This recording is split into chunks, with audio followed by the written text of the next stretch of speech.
I remember one particular afternoon, my folks had gone away on a vacation, leaving at the time 3 boys alone with a babysitter. We burned through a string of sitters. The one that was on watch for this particular parental sabbatical was Mrs. Crochet. She'd show up with a bag full of yarn and crochet needles the day my parents left and plop herself down on the couch. She fed us frozen dinners for every single meal. She bathed us with our clothes on so she could wash us and do laundry at the same time. A very lazy woman. Anyway, the eyebrow incident took place the day my folks were due back. I was down in the basement with 2 of my friends, and I called them over with all the zeal and excitement that Thomas Edison would have exuded when the light bulb lit or when Al Graham Bell got his first busy signal. I remember we were playing down there. We had all sorts of toys to play with, a pool table, a record player, some board games.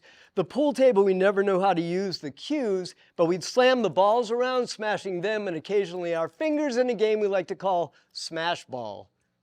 The dance when you got hit and the nail turning black and falling off was very entertaining, but my point is there were tons of legitimate things to play with down there. So I sought out and found the ultimate toy, my dad's brand new electric razor.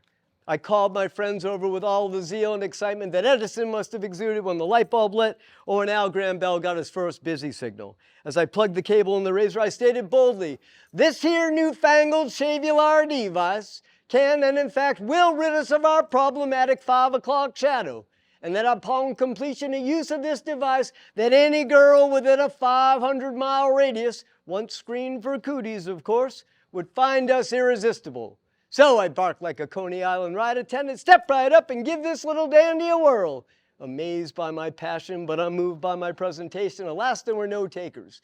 Leaders lead, I thought, and fired up the beast, which roared to life with all the fury of 3 mosquitoes in a pickle jar. Not knowing much about shaving, but knowing that the idea was to remove hair from your face, I, being a follically challenged 8-year-old, started at my chin, with no impact whatsoever. So I headed north, remembering that the hair on my face was actually located on my eyes. So, and just like that, I transformed myself from a somewhat normal-looking 8-year-old into, well, frankly, a pumpkin. Who's next, I queried. Friend number 2 stepped up, grabbed the razor. He, too, follically challenged, started at the chin, ran into the same issue, headed north, and then west just once. To his right eyebrow only.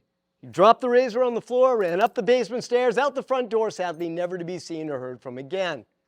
My best friend just laughed at me, pointed, laughed uncontrollably, then ran out the front door.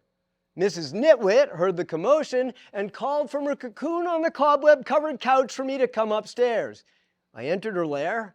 She took a long, hard look at me, and when she finally realized what I had done, she grabbed her newly constructed blanket, her pocketbook, and headed out the front door. And Mom and Dad are due home.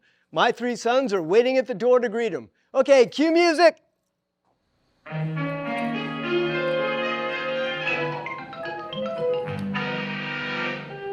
My 3 sons.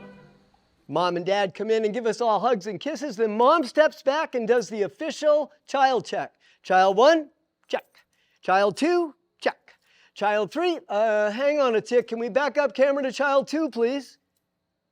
Oh my God, where are your goddamn eyebrows? In the razor. A solid response for an 8-year-old, I thought. She grabbed me by the arm and paddleball game me all the way upstairs to her bathroom and sat me in front of her makeup mirror. She pulled out her makeup kit. I'm fairly certain this is not the first time she's done this to me, beyond the Halloween costume kitty cat whiskers routine, and literally drew eyebrows on me. They were a cross between Groucho Marx and Joseph Stalin. Just as she was warning me, They better go back. the phone rang. It was friend number 2, Tommy Flynn's dad. I was upstairs. I could hear him yelling at my father from the downstairs phone. All right, roll me off. What kind of a freak show are you running down there anyway? Well, my lad's just come home from playing with your boy, and he's come home with one fucking eyebrow. Now, what are we supposed to do? Shave the other one off or make him walk facing one way the rest of his life? Your boy's got problems.